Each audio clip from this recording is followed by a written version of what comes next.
네, 안녕하세요, 여러분. 오늘 1장 사회복지정책의 개념에 대해서 계속 강의를 할 건데요.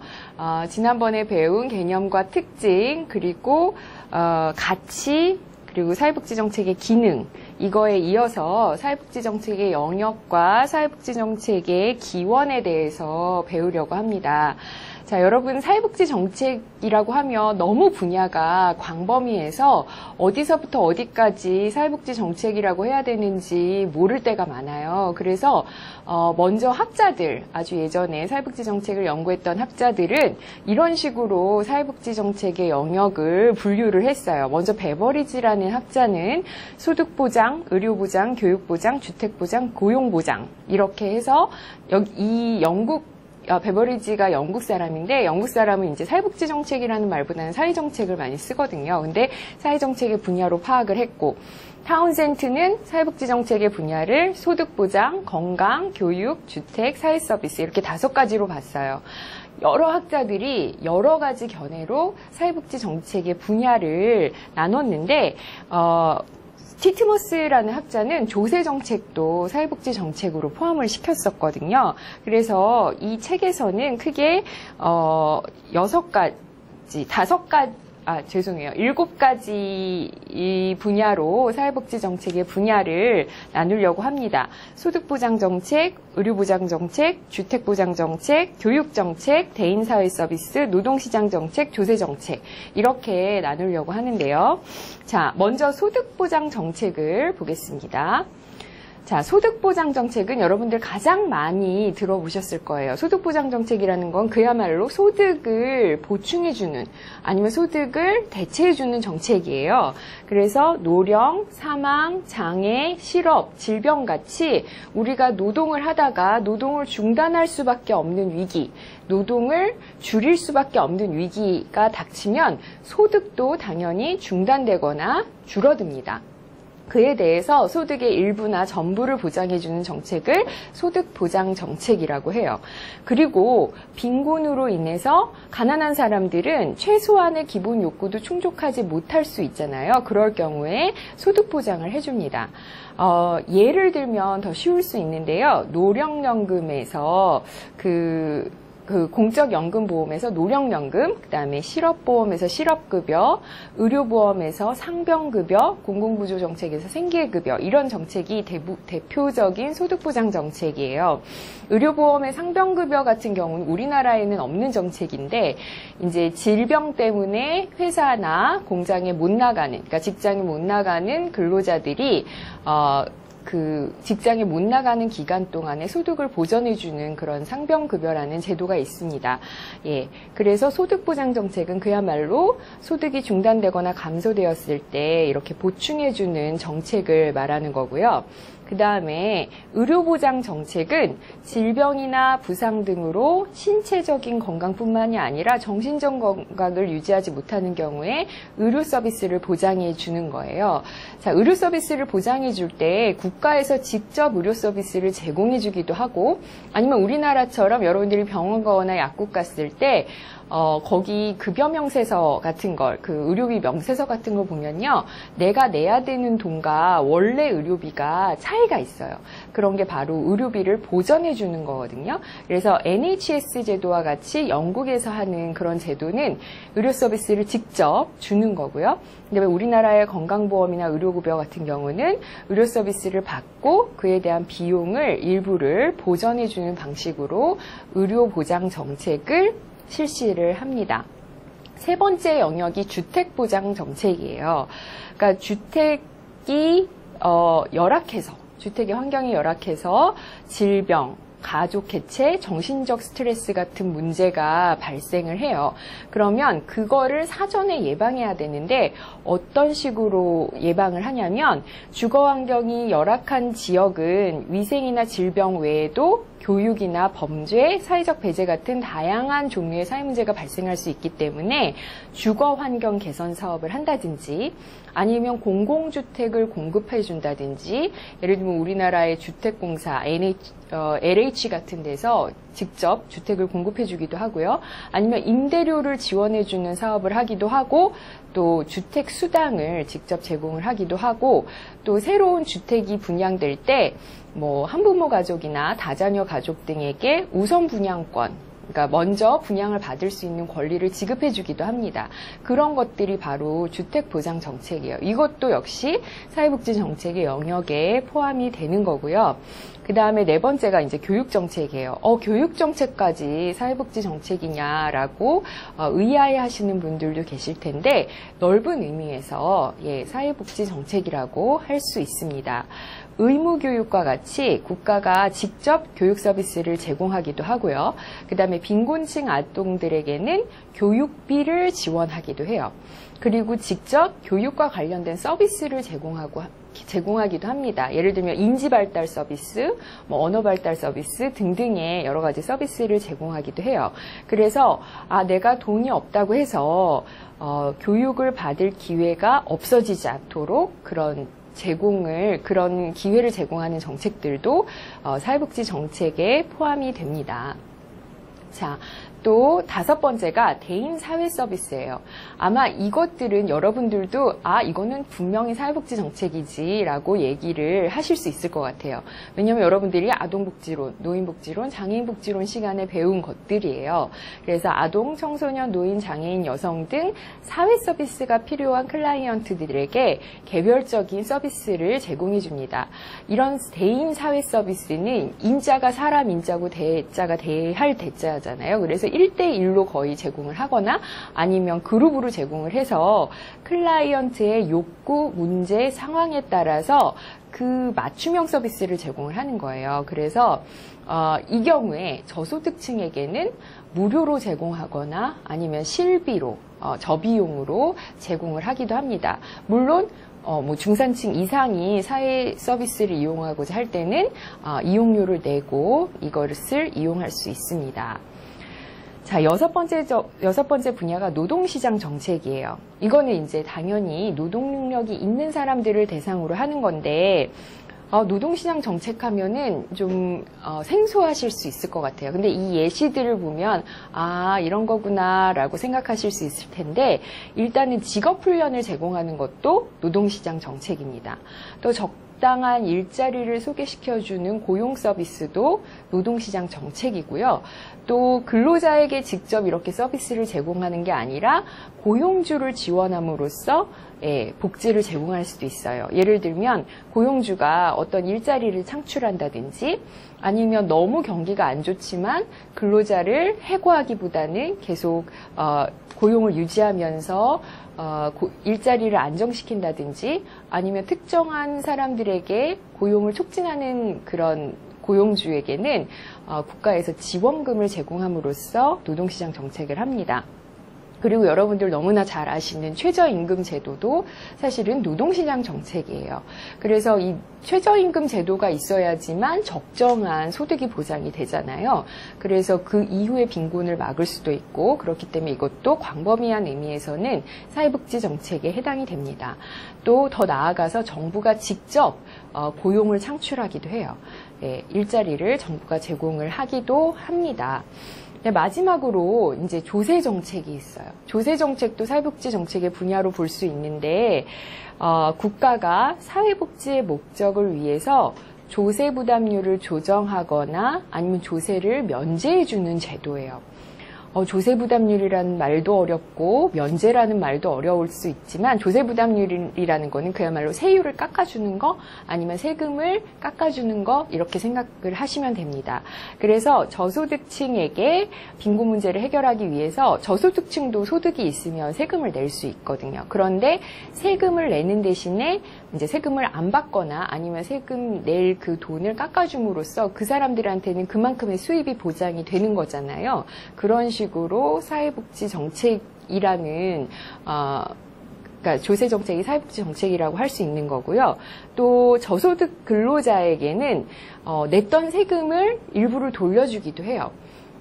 여러분들 부모님들은 아마 많이들 연말에 연말정산을 위해서 서류를 많이 제출을 해요. 그럴 때 이런 식으로 뒤에 나오는 것처럼 의료비나 교육비 이만큼 썼다 그러면 이거의 일부를 돌려주기도 하고, 아니면 우리 가족에게는 노인도 있고 뭐 영유아도 있고 뭐 이렇다, 장애인도 있다 그러면 그 사람들에게 해당되는 세금을 깎아주기도 해요. 그래서 환급해주기도 하고 막 이렇게 하거든요. 그래서 그런 것들을 이제 공제제도, 인적공제 뭐 이런 식으로 말하기도 하거든요. 그러면 그거는 어떤 의미에서는 사회복지 정책이라고 할 수 있어요. 또 소득세에 대한 누진율을 적용하는 거는요, 앞에서도 얘기했지만 사회복지 정책의 기능에서도 얘기했지만 소득 재분배 기능을 합니다. 자, 이렇게 사회복지 정책의 영역을 이렇게 분야별로 할 수도 있지만 여러분들이 아마 사회보험, 공공부조 이런 것들을 이미 많이 들어서 알고 있을 거예요. 그런데 아직까지 사회보험이나 공공부조의 의미를 모르시는 분들을 위해서 이제 정책의 유형에 따라서 사회복지 정책이 어떻게 달라지는지, 영역이 어떻게 달라지는지를 보려고 하는데요. 먼저 사회보험, 공공부조, 사회서비스 이런 것들은 사실 우리나라 사회보장기본법이라는 데서 사회보장 정책을 크게 세 분야로 나누거든요. 근데 이 책에는 아마 규제라는 이제 정책 유형을 다시 소개를 할 건데요.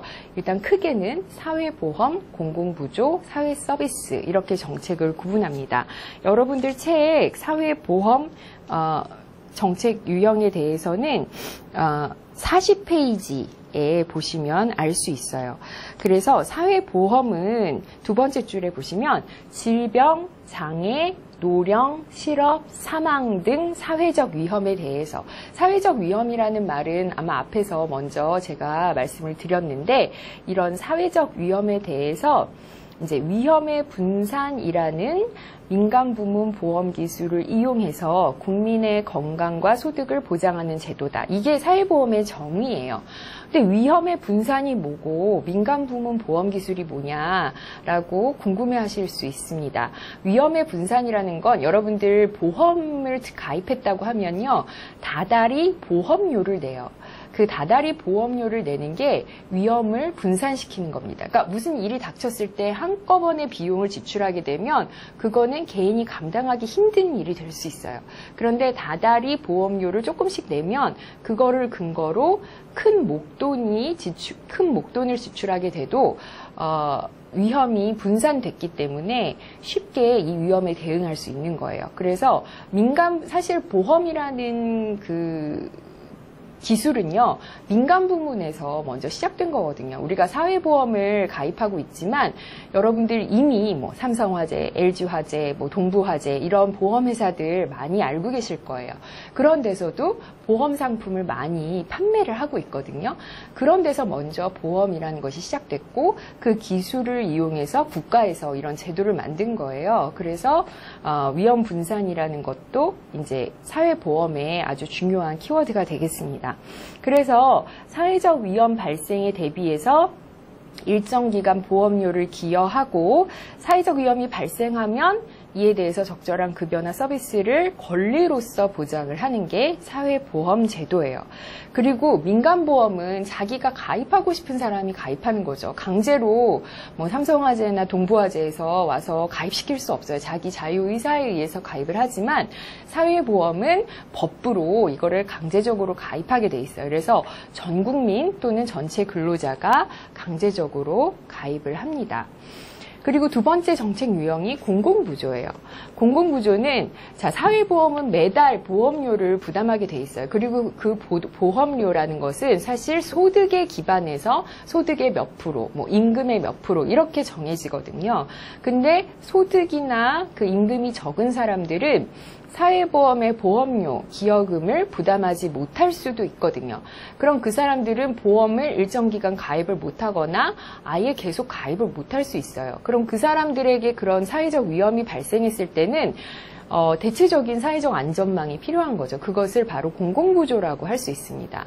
그래서 저소득층에게 기본적인 생계, 의료, 교육, 주거 같은 급여를 제공을 함으로써 기본적인 욕구를 충족시킬 수 있도록 보장해 주는 것이에요. 그 대신에 이것은 소득조사, 자산조사 같은 일정한 심사를 해서, 왜냐하면 이 사람들은 보험료 기여 없이 급여의 혜택을 받을 수 있으니까 이 사람들이 정말 그 일정 소득계층 미만인지 확인하는 절차가 필요합니다. 그리고 사회 서비스는요, 공공부조나 사회보험은 주로 물론 서비스를 일부 제공하기도 하지만 현금 급여를 제공을 하거든요.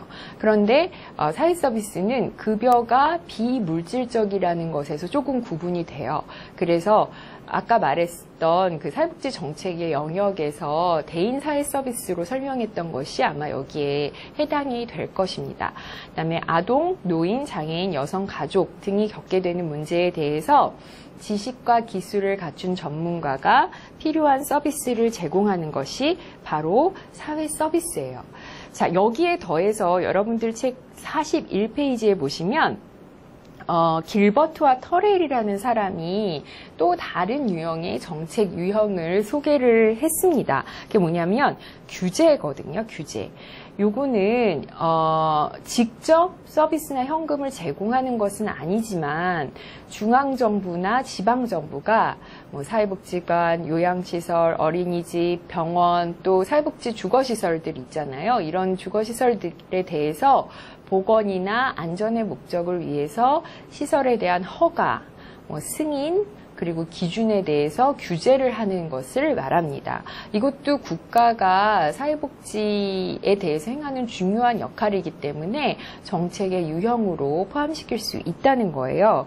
거기 보시면 그 41페이지에 그 단락의 밑에서 세 번째 줄에 보시면 뭐 기업으로 하여금 직장 보육시설을 설치하도록 한다든지 아니면 고용 할당제를 실시하게 한다든지 아니면 기업으로 하여금 기업 연금 제도를 운영하도록 하는 것, 이런 것들도 일종의 규제거든요. 국가가 기업에 대해서 근로자나 일반 국민들의 복지를 위해서 실시하는 여러 가지 규제 제도예요.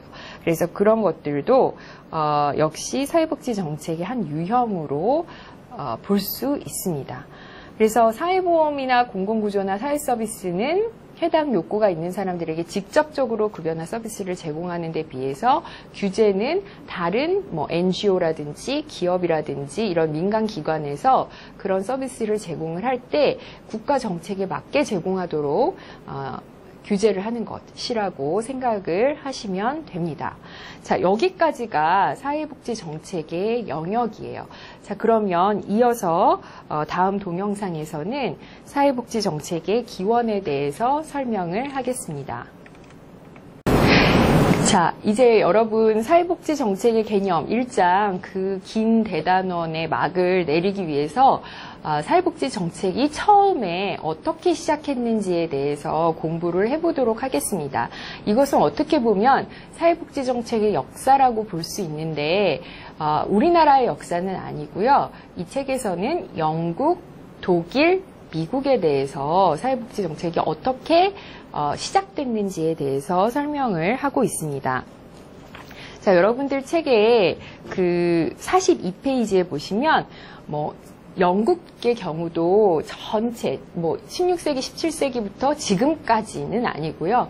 일부 초기 역사를 제공을 하고 있는데 영국은 16, 17세기부터 엘리자베스 빈민법부터 복지국가 설계도라고 할 수 있는 베버리지 보고서까지, 독일은 최초의 사회보험 발달을 중심으로, 미국은 대공황 이후 뉴딜 정책 일환으로 제도화된 사회보장법에 대해서 서술을 이제 하고 있습니다. 그럼 먼저 영국의 사회복지 정책의 발달에 대해서 설명을 해드리겠습니다. 자, 이 PPT가 그 책의 내용을 거의 그대로 가져왔는데요. 영국 같은 경우는요, 자본주의와 산업혁명이 다른 서구 국가에 비해서 매우 일찍 발달을 했어요. 그래서 그 자본주의와 산업혁명이 발달하기 전에 중세시대에는 정치경제 시스템이 자본주의가 아니라 봉건주의였어요. 그래서 봉건주의가 붕괴되고 정치체제는 봉건주의에서 절대왕정으로, 그리고 경제체제는 봉건주의에서 중상주의, 자본주의로 넘어가는 시기에 그 과도기적인 복지 욕구를 처음에 빈민법이라는 제도로 대응을 했습니다. 이 빈민법이라는 제도가 빈민에게 뭔가를 제공하는 정책처럼 느껴지지만 사실은 그 성격을 엄밀히 따져보면 빈민을 위한 정책이라기보다는 어떻게 보면 빈민을 통제하고 억압하기 위한 정책이라고 볼 수 있어요. 그런데 왜 사회복지 정책의 기원이라고 하는지를 지금부터 설명을 하도록 하겠습니다. 자, 사회복지 정책의 기원이라고 할 수 있는 빈민법에 대해서 여러분들 책 42페이지에 설명을 하고 있어요. 여기에 나오는 말 중에 하나가 엔클로저 운동이라고 합니다. 인클로저 운동이라고도 하고 엔클로저 운동이라고 하는데 이게 무슨 말이냐. 인클로저라는 말은 울타리를 친다라는 뜻이에요. 울타리를 친다라는 거는 누군가가 도망가지 못하게 울타리를 치는 거겠죠. 여기서 누군가라는 것은 바로 양입니다. 이 시기에 이 16세기에 영국은 양모 산업이 번창을 했기 때문에 사람들이 양모를 팔면 훨씬 더 많은 이득을 남기던 시기였어요. 그러니까 농산물을 사서 파는 것보다 양모를 팔면 더 많은 이득이 나는 거죠. 그래서 농장의 그 경작지를 목축지로 전환하는 그런 운동, 그거를 운동이라고 볼 수는 없지만 그런 변화가 일어났는데 이런 것들을 인클로저 운동이라고 합니다. 자, 그렇게 되면 경작지에서 농사를 짓던 농민들은 쫓겨나게 되는 거죠. 자기가 농사를 지을 수 없으니까 쫓겨나게 돼요. 그래서 농민들이 생계수단인 경작지를 잃고 그렇게 돼서 농민들은 불황인이 됩니다. 불황인이 증가하면서 빈민과 불황인이 엄청난 속도로 빠르게 증가하기 시작했어요. 그 시기에 빈민법은 절대왕정의 꽃이라고, 영국의 절대왕정의 꽃이라고 할 수 있는 그 여왕이 있었는데 그 사람이 엘리자베스 1세예요. 엘리자베스 1세 재위 기간 동안에 1563년부터 1601년까지 제도화된 일련의 법률을 빈민법이라고 해요. 근데 왜 이 빈민법을 이렇게 통제적인 정책을 사회복지 정책의 역사적 기원으로 간주하느냐라고 하면 국가가 빈민의 구제나 통제에 처음으로 개입하기 시작했다는 거예요. 그 전에 국가는 빈민에게 관심이 없었거든요. 주로 수도원에서 빈민들에게 먹을 거를 제공하거나 거주지를 제공하거나 이런 식으로 했었지 국가는 빈민에게 관심이 없었어요. 근데 이 빈민법이 생기면서부터 빈민에게 이 국가가 관심을 가지기 시작했기 때문에 그렇게 얘기를 하는 겁니다. 그래서 어떤 제도로 운영이 됐느냐. 일단 교구별로, 지역별로 빈민감독관이라는 거를 임명을 해요. 그리고 빈민에게 뭔가를 제공하기 위해서 구빈세라는 거를 신설을 합니다. 그러니까 세금을 걷어서 구빈 활동을 하는 거죠. 구빈 사업을 하는 거예요. 국가가. 그리고 빈민법의 대상자들을 빈민법 대상자들을 어떻게 선정할 것인지, 어떻게 분류할 것인지를 제도로 만들었습니다. 그래서 만든 게 노동 능력이 있는 빈민은 작업장으로 보내서 강제 노역을 시키고, 노동 능력이 없는 빈민은 구빈원에 수용해서 거기서 구제를 하기도 했지만 사실은 거의 감옥 같은 곳이었는데 어쨌든 갈 데가 없으니까 구빈원으로 보내기도 했고요. 그다음에 아동 같은 경우는 도제라는 거는 수공업자 밑에서 일을 배우는 거예요. 그래서 그 도제로 송환을 시키기도 했습니다. 그래서 매우 억압적인 법이었죠. 그리고 이 당시에 빈민법 외에 또 억압적인 법이 하나 있었는데 그게 바로 정주법입니다.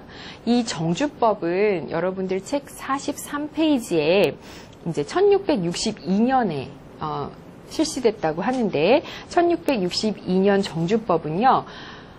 정주라는 것이 주거지를 정하는 법이에요. 이거는 다른 말로 하면 불황을 금지한다는 거예요. 지금으로 치면 정말 인권 탄압적인 법이죠. 왜냐하면 지금의 모든 국민들, 시민들은 거주 이전의 자유가 있어요. 어디서 살든지 어디를 돌아다니는지 자유가 있거든요. 그런데 이 당시에는 거주를 국가에서 정해주는 거예요. 그래서 불황을 금지했어요. 왜냐하면 불황을 하다 보면요, 교구별로 똑같은 제도가 실시된다고는 하지만 어떤 교구에서는 조금 빈민들에게 후하게 해주고 어떤 교구에서는 빈민들에게 박하게 하고 막 이러는 거예요. 그러니까 빈민들이 어느 교구에 가면 조금 편하다더라 라고 해서 그 지역으로 빈민들이 몰리는 거죠. 그럼 그 지역에는 구빈 비용이 엄청 늘어나게 되는 거예요. 그래서 구빈 비용을 절감시키고 불황을 금지하는 그런 법을 만들었어요. 그래서 불황 증명서가 없으면 최근의 거주지로 강제 송환시키는, 그러니까 내가 피치 못해서 이쪽으로 간다라는 그런 증명서가 없으면 그냥 강제로 내가 있던 곳으로 송환되는 그런 법이었거든요. 그래서 불황이 증가하면서 교구에 따라 빈민에 대한 처우가 달라져서 처우가 좋은 교구로 빈민 이동이 증가하다 보니 이런 정주법을 만들어서 빈민 억압적 성격의 입법을 했다는 것입니다. 근데 이렇게 악법만 있었느냐 하면 약간은 그런 게 완화되는 조치들도 있었거든요. 그 다음에 나오는 길버트법과 스피넴랜드 제도가 조금은 그런 악랄한 법이 조금은 인도주의적으로 이제 실시된 예입니다. 18세기 말에 이제 16세기부터 빈민법이 시행이 됐는데 18세기 말에는요, 빈민에 대한 인도주의적 조치도 시행이 됩니다. 대표적인 예가 1782년에 실시한 길버트법이에요. 아까 영국의 빈민법에서 노동 능력이 있는 빈민은 꼭 작업장에 가야 되고 노동 능력이 없는 빈민은 꼭 구빈원에 가야 돼요. 여기서는 자기가 사는 곳에서 뭐 집이면 집, 아니면 임시거처면 임시거처, 자기 집에서 구제를 받는 거는 선택지에 없어요. 근데 노동 능력이 있는 빈민에게도 원외 구제를 허용했다는 거는 작업장이나 구빈원 외의 곳에서도 구제를 받을 수 있도록 했다는 거예요. 그리고 작업장을 교구마다 다 설치할 수가 없으니까 교구가 뭐 예를 들면 뭐 소사구랑 뭐 소사동 맞죠? 소사동이랑 뭐 역곡이랑 합쳐서 뭐 작업장을 설치한다든지 아니면 부천이랑 시흥이랑 합쳐서 작업장을 설치한다든지 이런 것들을 허용하는 그런 조치예요. 그래서 그렇게 되면 작업장 수가 그렇게 많지 않기 때문에 빈민이어도 다 작업장에 들어갈 수는 없거든요. 노동력이 있다 해도. 그래서 자기 집에서 살면서 구제를 받을 수도 있게 됐다는 거죠. 많이 이렇게 그 통제적인 게 많이 완화가 되는 그런 조치였어요. 길버트법은.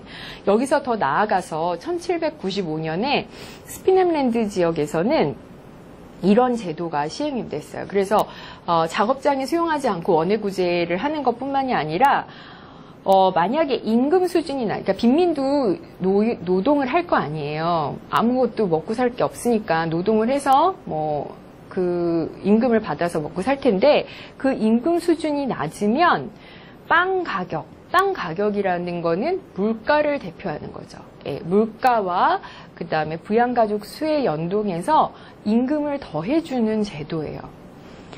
자, 임금을 더해준다는 거는 구빈 비용이 그만큼 더 늘어나는 거예요. 구빈 비용이 늘어나려면 뭘 많이 걷어야 되겠죠? 구빈세를 많이 걷어야 되겠죠. 근데 구빈세는요, 자산세 성격이거든요. 그러니까 근로소득과는 상관없이 내가 일정 정도 땅을 가지고 있으면 세금을 내야 되는 거예요. 근데 땅을 갖고 있는 사람들 중에서도 부농이 있고 빈농이 있잖아요. 밭대기 조금이라도 갖고 있으면 세금을 내야 되는 거예요. 그러니까 이 스피넴랜드 제도를 실시했던 교구에서는 영세 자영농, 그러니까 농지를 조금이라도 갖고 있는 가난한 농민들이 구빈세를 너무 많이 부담해야 되는 거예요. 그래서 그게 어떻게 보면 빈민을 위한 제도인 것 같았지만 또 영세 자영농에게는 매우 불리한 제도였죠. 그리고 이 스피넴랜드 제도라는 것이 농민들, 그러니까 농사를 짓는 소작농들에게는, 그러니까 땅이 없는 소작농들에게는 매우 후한 제도였기 때문에 사실상 이때 1795년 정도면 18세기 말이거든요. 여러분들이 아마 역사 시간에, 고등학교 역사 시간에 배워서 알겠지만 18세기면 이미 산업혁명이 시작됐던 시기예요. 산업혁명이 시작됐다는 거는 공장이 많이 생기기 시작했다는 거거든요. 그럼 공장에서 일할 근로자들이 많이 와야 돼요. 공장은 주로 도시지역에 세워졌고, 그래서 도시지역으로 노동자들이 많이 가야 되는데, 이런 스피넴랜드 제도 같은 제도 때문에 농민들이 도시로 움직이질 않는 거예요. 그래서 폴란이라는 학자는 이 제도에 대해서 자본주의 발전에 역행하는 제도라는 평가를 하기도 했어요. 그래서 노동자들이 많이 생성이 돼야 되는데 그러지 않고 농촌에 머물러 있게 만든 제도였다라는 거죠. 그래서 이거를 노동시장의 창출을 막았다라는 표현을 쓰는 거예요. 그러다 보니 이 빈민법이 변하게 됩니다. 어떻게 변하게 되냐면 더 악랄하게 변하게 돼요. 자, 그것을 신빈민법이라고 해요. 배경은 뭐냐면 산업혁명이 급속하게 진행이 됐지만 노동자들이 그렇게 많이 그 산업화의 변화에 발맞춰서 노동자들이 많이 생겨나질 않는 거예요. 그러다 보니 노동자들을 많이 만들어낼 수, 그러니까 농촌에 있는 사람들을 도시로 많이 보낼 수 있는 조치가 필요했어요. 그리고 이 당시에는 자유방임주의 사조가 확산이 됐거든요. 자유방임주의라는 건 뭐예요? 모든 것은 개인의 책임이고 개인의 자유에 맡겨야 된다는 거예요. 국가가 간섭하는 거는 아니다라는 사조거든요. 그래서 국가가 막 간섭해서 스피넴랜드 제도처럼 인도적으로 농민들에게 구빈 비용 주고 막 구조해주고 구제해주고 이런 거 하지 말고 그냥 내비두라는 거예요. 개인이 가난한 거는 다 개인의 책임이다라는 거죠. 그래서 경쟁적 노동시장을 창출하기 위해서, 경쟁적 노동시장을 창출하기 위해서는 어떻게 해야 돼요? 경쟁이 심해지게 하려면 노동자들이 일단 많아야 돼요. 그쵸? 일자리는 정해져 있고 노동자들이 많아야지 더 경쟁적이 되잖아요. 그래서 경쟁적 노동시장을 창출하기 위해서는 노동 가능한 빈민들에 대한 원조를 철폐해야 된다라는 배경하에 1834년에 신빈민법이 만들어집니다.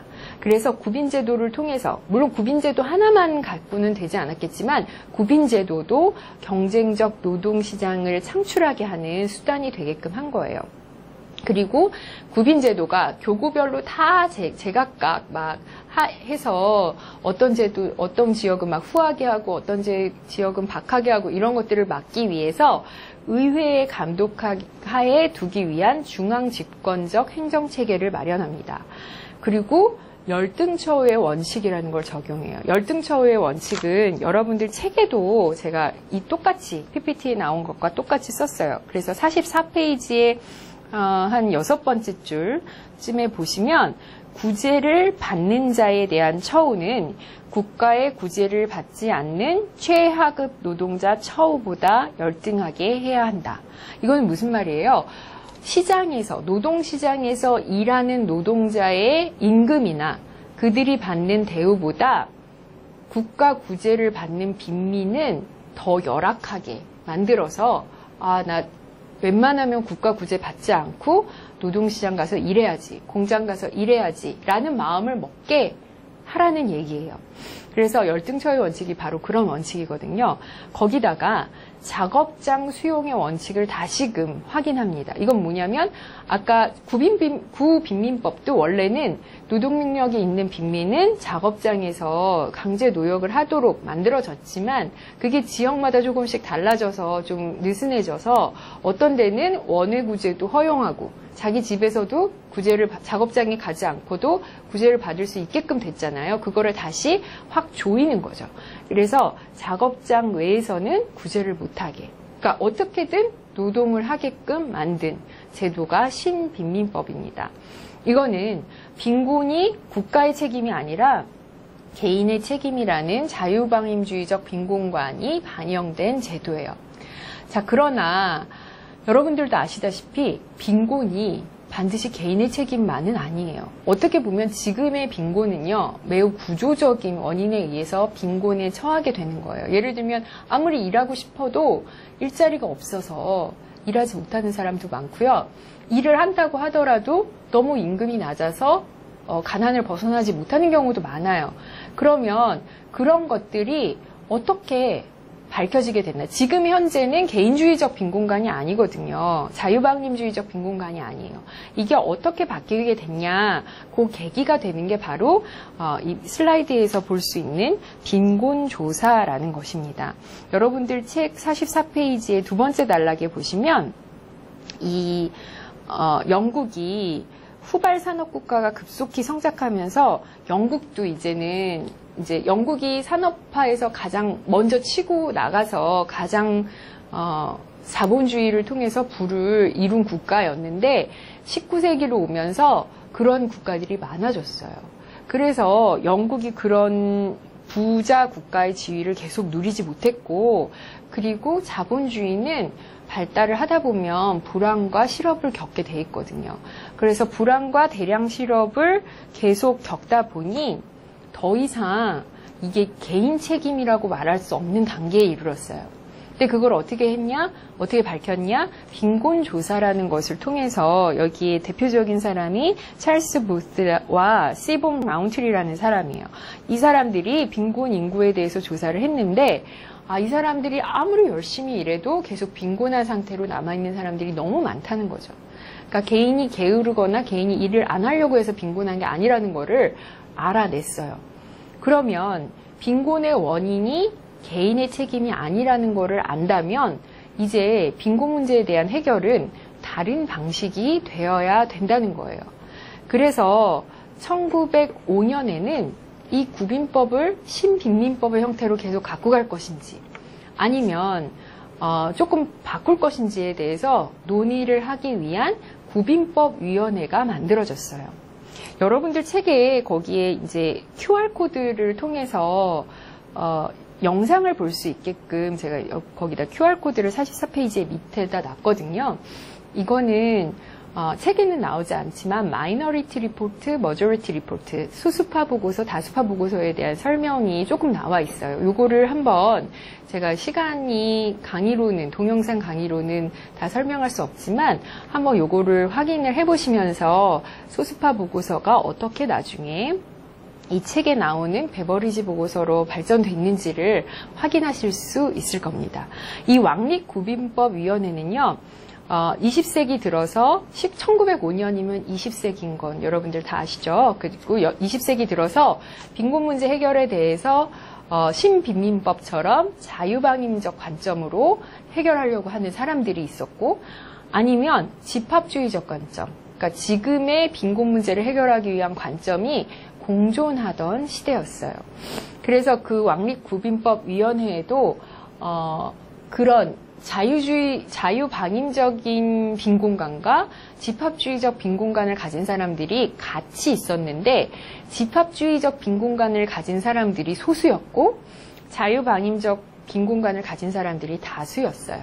그래서 보고서를 낼 때도 하나의 통일된 보고서를 내지 못하고 다수파 보고서, 소수파 보고서 이렇게 내게 되거든요. 그래서 구빈법위원회를 통해서 뭔가 신빈민법을 바꿔보려는 의도가 있었어요.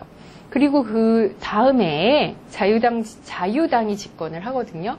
영국의 역사에 대해서는 이제 오프라인 강의를 통해서 조금 더 자세하게 설명을 할 텐데, 이 당시에는 지금은 영국이 보수당과 노동당으로 양당 체제지만 이때는 노동당이 아직 세력이 크지 않았고 보수당과 자유당의 양당 체제였어요. 보수당은 과거 귀족 출신이 많았고 자유당은 신흥 부르주아 출신이 많았어요. 근데 이 자유당 당원들 중에는 조금 더 집합주의적 관점을 가진 사람이 있었던 것 같아요. 그래서 그 당시에 다양한 사회정책을 신빈민법 외에도 실시하게 됩니다. 대표적인 예가 노령연금법이라는 거예요. 이 노령연금법은 연금이라 그래서 사회보험인 것 같지만 사실상은 공공부조제도나 마찬가지예요. 왜냐하면 70세 이상 빈곤층 노인에게 무逆출이라는 것은 보험료를 걷지 않는다는 의미거든요. 그래서 그냥 연금을 소액을 지급을 하는 제도예요. 그리고 1911년에는 국민보험법이라는 것을 시행합니다. 이거는 사회보험 제도예요. 사회보험 제도인데 지금 우리가 4대 사회보험, 5대 사회보험 이렇게 얘기를 하잖아요. 보통 4대 사회보험이라고 하면 연금, 공적연금, 건강보험, 의료보험, 그 다음에 고용보험, 산재보험 이렇게 되거든요. 근데 이 당시에 영국의 국민보험법 안에는 국민의료보험과 실업보험으로 구성이 돼 있습니다. 그래서 이것도 마찬가지로 전 국민을 포괄하는 사회보험 형태는 아니었지만 무逆출이 아니라 객출이라는 거는 보험료를 걷는다는 의미예요. 객출 방식의 사회보험 형태로 운영이 됐어요. 그래서 이 사회보험이 도입되었다는 것 자체가 자유방임주의적 빈곤관에서 서서히 벗어나서 빈곤이 사회 구조적이고 국가의 개입이 반드시 필요한 문제라는 것을 인식하기 시작했다는 것을 알 수 있습니다. 그리고 이제 베버리지 보고서가 이제 갑자기 툭 튀어나오는데 사실 여기서 그 영국의 사회정책의 역사를 다 설명하기는 너무 길어요. 그래서 베버리지 보고서를 간단히 설명하고 영국의 사회복지 기원은 마치려고 하는데요. 자, 베버리지 보고서는 1942년에 나왔어요. 배경을 보시면 1929년에 전 세계적으로 경제 불황이 있었어요. 이 1929년 경제 불황은 이따가 미국에서도 그 얘기가 나와요. 그래서 대규모 실업이 있었고요. 그러면서 노동자의 이익을 위한 정책을 표방한 노동당 정권이 집권을 하게 됩니다. 나중에 집권을 하게 되고요. 그 노동당 세력이 서서히 성장하기 시작해요. 그리고 1차, 2차 세계대전에 영국이 다 참전한 거 아시죠? 그래서 1, 2차 세계대전 때문에 전후에 그러니까 보통 국가가 전쟁에 국민을 동원하기 위해서는 나중에 더 좋은 국가를 만들어줄게 라는 비전을 제시해야 돼요. 그래서 그 비전의 일환으로 베버리지 보고서를 만들었다고 생각을 하시면 됩니다. 그리고 국민으로부터도 전후에는 어떤 국가가 있길래 전쟁이 끝나면 우리한테 어떤 걸 국가가 해줄 수 있길래 이렇게 계속 전쟁을 하느냐라는 요구가 증가할 수 있어요. 그래서 그 베버리지 보고서 안에는 각종 사회정책들이 이제 복지국가의 설계도라고 볼 수 있거든요. 그래서 강제적 사회보험, 공공부조, 아동수당, 포괄적 의료서비스 이런 제도가 포함된 정책 제안 보고서를 출간을 합니다. 그래서 원래 이게 베버리지 보고서가 원래 진짜 명칭은 아니고요. 베버리지라는 사람이 이제 주도적으로 위원회를 운영을 해서 만든 보고서라는 약간의 별칭이에요. 원래 명칭은 사회보험과 재반 서비스라는 명칭으로 되어 있습니다. 그래서 이 보고서는 복지국가 설계도라고도 할 수 있고 이 보고서의 내용이 전쟁 중이기 때문에 바로 채택돼서 제도화되지는 않았지만 자, 2차 세계대전이 1945년에 끝났죠. 우리나라가 1945년 8월에 해방이 됐잖아요. 그때 2차 세계대전이 끝났는데 자, 2차 세계대전 이후에 영국에는 노동당이 집권하면서 이 베버리지 보고서 안에 있었던 많은 정책 제안들을 실제로 제도화하게 됩니다. 그래서 여러분들 책의 QR코드에 베버리지 보고서가 아까도 말씀드렸지만 아까 그 구빈법위원회부터 베버리지 보고서까지 어떻게 연결되는지에 대해서 영상을 통해서 확인하실 수 있습니다. 자, 그리고 이제 독일의 역사를 살펴보도록 할게요. 독일은요, 독일 사회복지 정책을 얘기할 때 꼭 얘기해야 되는 사람 이름이 비스마르크라는 사람이에요. 이 비스마르크라는 사람은 독일의 재상이라고 하면 이제 수상이었거든요. 사실 독일은 유럽 국가들 중에서 산업화 시기가 매우 늦었어요. 그거를 어려운 말로 후발 산업 국가라고 하거든요. 그래서 독일은 후발 산업 국가였어요. 그런데 사회보험이라는 아까 우리가 사회복지정책의 유형에서도 배웠던 그 사회보험 있잖아요. 그거는 최초로 실시했던 게 바로 독일이에요. 그래서 산업화가 비교적 늦었는데 어떻게 독일에서 사회보험이라는 제도가 가장 먼저, 영국보다도 먼저 였는지에 대해서 설명을 하려고 합니다. 이때 말해야 되는 게 바로 아까 좀 전에 얘기했던 비스마르크라는 인물이죠. 비스마르크는 독일의 융커 귀족 출신이에요. 융커라는 거는 토지 귀족입니다. 영국으로 치면 무슨 봉건시대 봉건 영주 같은 그런 귀족이에요. 근데 이 사람이 1862년에 프로이센의 수상으로 취임을 합니다. 프로이센이라는 것은 독일이 통일되기 전에 한 39개의 소국가라고 해야 될지, 소지역으로 해야 될지, 39개의 이제 봉건 영토들이 다 이렇게, 봉건주의였으니까 다 영주별로 다 있었어요. 근데 그 39개 소국들이 가장 맹주였던 국가가 프로이센이라고 할 수 있거든요. 그래서 프로이센의 수상으로 취임을 했고, 이 독일의 그 39개 갈라진 소국가들이 1871년에 독일 제국으로 통일을 합니다. 지금의 독일의 모습을 갖춘 거예요. 그래서 이 1871년에 독일이 통일할 때까지 이 비스마르크는 사실상 국내 정치에, 국내 제도에, 국내 사회의 그 정책에 관심이 없었어요. 그런데 통일을 하고 나서는 이제 국내를 들여다보게 된 거죠. 근데 그 당시에 독일은 산업화는 비교적 늦었지만 사회주의는 매우 일찍부터 발달을 했었어요. 그러니까 이 비스마르크가 봤을 때 사회주의가 발달하면 안 될 것 같은 거죠. 그래서 수상으로 재임을 하면서, 그러니까 프로이센 수상이었다가 통일을 한 다음에 이제 독일의 수상이 된 거죠. 그래서 독일의 수상으로 재임을 하면서 사회주의자 진압법을 입법을 합니다. 사회주의자들은 사실은 노동자들이 노동해방을 위해서 노동해방을 시키고자 하는 게 그 사회주의 이데올로기거든요. 그러니까 노동자들에게 매우 인기가 많은 이데올로기였어요. 그런데 그거를 하면서 한편으로는, 그러니까 사회주의자 진압법을 하게 되면 노동자를 탄압할 수밖에 없거든요. 그런데 사회주의자 진압법을 하면서 또 사회보험이라는 노동자들에게 유리한 제도를 만든 거죠.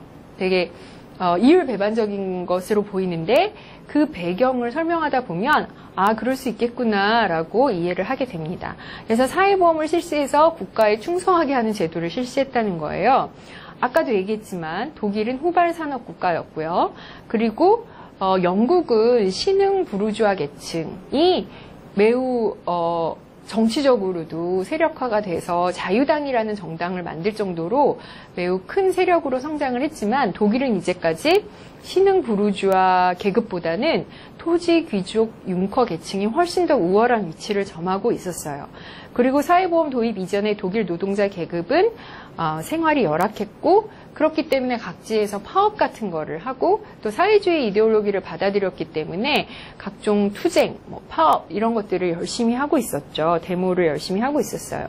그러니까 비스마르크는 노동주의자들에게 사회주의가 확산되는 것을 우려하면서도 또 부르주아 계급도 융커 계급과 약간은 대립되는 계층이었기 때문에 부르주아 계급을 견제하기 위해서 사회보험을 만든 거예요. 그러니까 그러니까 부르주아가 고용주나 자본가가 노동자들을 위해서 뭐를 해주는 게 아니라 국가가 노동자들을 위해서 뭔가 해준다는 것을 보여주고 싶었던 거예요.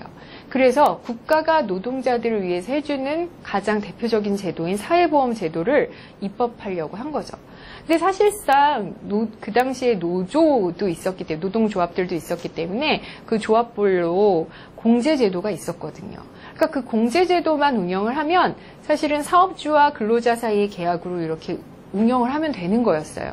그러면 노동자들은 공제제도를 통해서 뭔가 혜택을 본다면 이게 국가가 해준다고 생각을 못하고 노동조합과 공장주 또는 사업주가 뭔가 계약을 맺어서 해준다고 생각을 했기 때문에 이제 비스마르크는 국가가 뭔가를 해준다는 거를 강력하게 노동자들에게 심어주고 싶었던 거죠. 그래서 사회복지 정책에 그 사회보험을 만드는데 독일의 비스마르크가 매우 큰 역할을 합니다. 그래서 여기 45페이지에 나오는 QR코드는 바로 그 비스마르크에 대해서 비스마르크가 어떤 사람인지를 조금 설명해주는 그런 얘기거든요. 이것도 제가 지금 보여드릴 수는 없고 여러분들이 한번 QR코드를 이용해서 영상을 모바일이나 아니면 지금 컴퓨터를 통해서 이 강의를 듣고 계신 분들은 PPT에 링크되어 있는 이 하이퍼링크를 클릭해 보시면 영상을 보실 수 있습니다. 자, 그래서 비스마르크는 사회보험 제도를 만들어요. 이때 독일에서 만든 사회보험은 질병보험법, 재해보험법, 노령 및 폐질보험법이에요. 자, 질병보험법은 우리로 치면 건강보험이고요. 재해보험법은 우리로 치면 산업재해보상보험, 산재보험이에요. 노령 및 폐질보험은 우리로 치면 연금, 공적연금 제도죠. 그래서 1884년에 재해보험법을 먼저 추진을 해요. 왜냐하면 비스마르크는 국가가 계속해서 강조하지만 국가가 사회 문제를 해결할 수 있다는 신념을 가지고 있었고 그를 위해서 가장 정성을 쏟은 것이 재해보험법안이었어요. 그런데 의회의 논쟁을 거치면서 재해보험법이 통과되는데 좀 오래 걸린 거죠. 그래서 사실 최초의 사회보험이 재해보험이 아니라 뒤에 나오는 1883년 질병보험이에요. 왜 질병보험이 그렇게 일찍 됐느냐? 질병보험은 비스마르크가 그렇게 열심히 공을 들이지 않았어요. 왜냐하면 중앙집권적인 국가관리기구를 창설하는 것을 재해보험에서 목표로 했는데 건강보험, 그러니까 질병보험에서는 그런 거를 굳이 이용하려고 하지 않았던 거예요. 기존에 제가 아까도 얘기했죠. 각 노동조합, 공제조합에는 이미 질병에 대비하기 위한 공제제도가 있었던 거예요.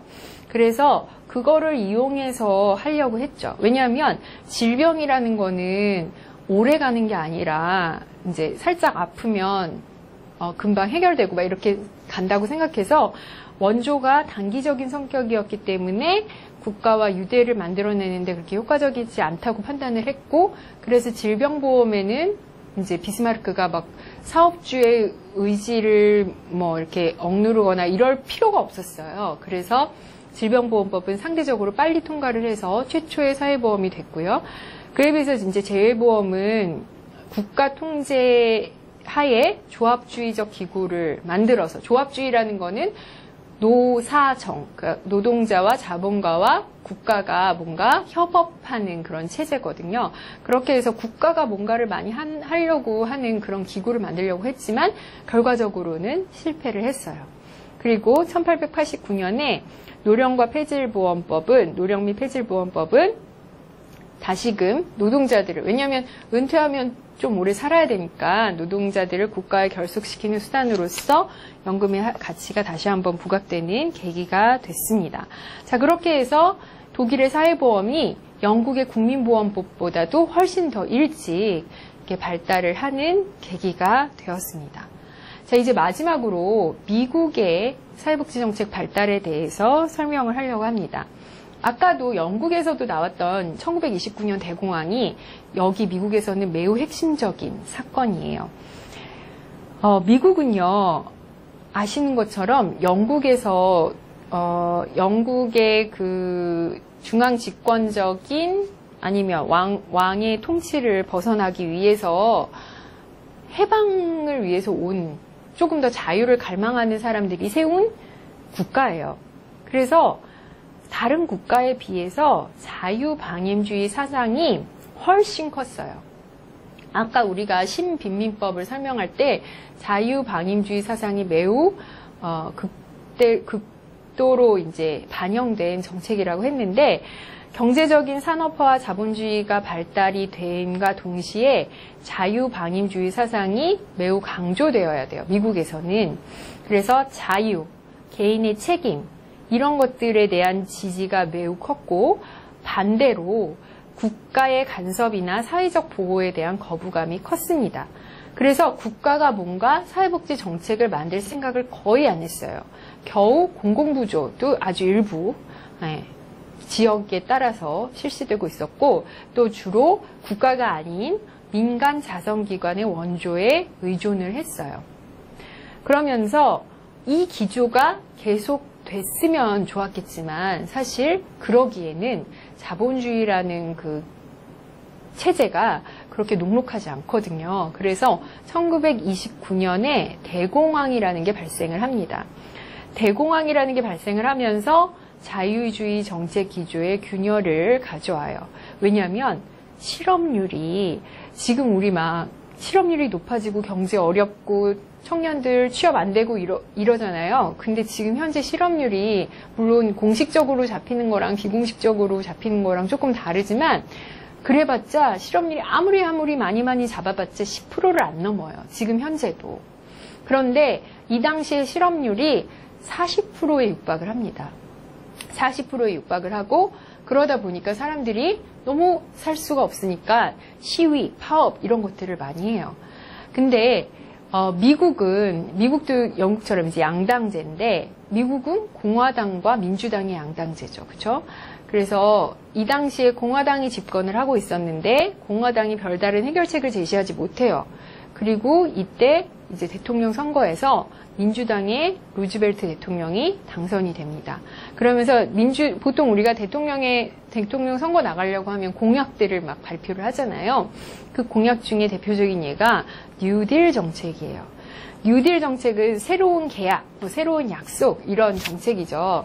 마치 문재인 정부가 포용국가 이런 거를 제시하는 것처럼 이제 새로운 약속, 새로운 계약 이런 것들을 제시를 합니다.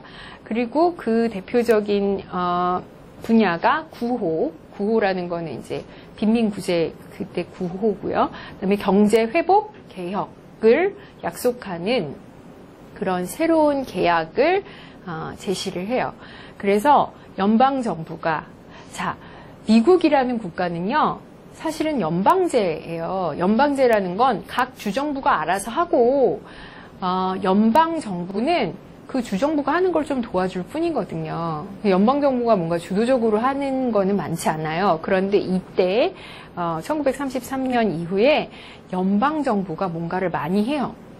그 중에 하나가 긴급구호라는 것도 하고요. 구호죠.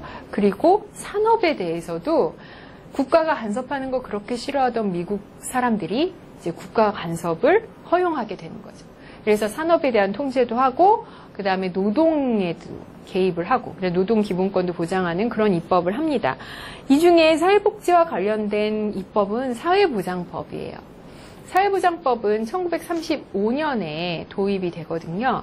그래서 사회보장법 그 도입된 내용을 보시면 이제 1935년 8월부터 시행을 하는데 아까도 얘기했지만 연방정부가 제도를 만든 적이 한 번도 없어요. 그런데 처음으로 연방정부가 노령연금이라는 제도를 만들어서 운영을 합니다. 연방정부가 만들어서 운영하는 이 노령연금이 현재 미국도 계속 이 제도로 실시를 하고 있어요. OASDI라 그래서 계속 하고 있고요. 그 다음에 주정부가 운영하는 실업보험, 그러니까 실업에 대해서도 예전에는 개입을 하나도 안 했지만 실업보험을 만들도록 해요. 근데 이거는 연방정부에서 만든 게 아니라 주정부에서 실업보험을 만들도록 해서 주정부에서 실업보험을 제도화하도록 어떻게 보면 연방정부가 이제 제안을 하는 거죠. 그리고 연방정부가 보조금을 줘서 주정부에서 공공부조를 운영하도록 합니다. 그래서 거기에는 노인부조, 빈곤아동부조, 시각장애인 부조 이런 것들이 있고요. 그 다음에 사회복지 서비스에 대해서도 연방정부에서 보조금을 지급해요. 그러니까 연방정부의 역할이 이전에 비해서 매우 많이 늘어난 거예요. 이게 바로 이제 미국의 사회복지 정책의 기원입니다. 이렇게 사회복지 정책의 기원을 영국, 독일, 미국에 대해서 살펴봤어요. 이게 바로 이 1장의 전체 내용의 마지막 부분이고요. 다음 시간에는 사회복지 정책의 발달의 사상과 이론에 대해서 공부를 해보도록 하겠습니다. 수고하셨습니다.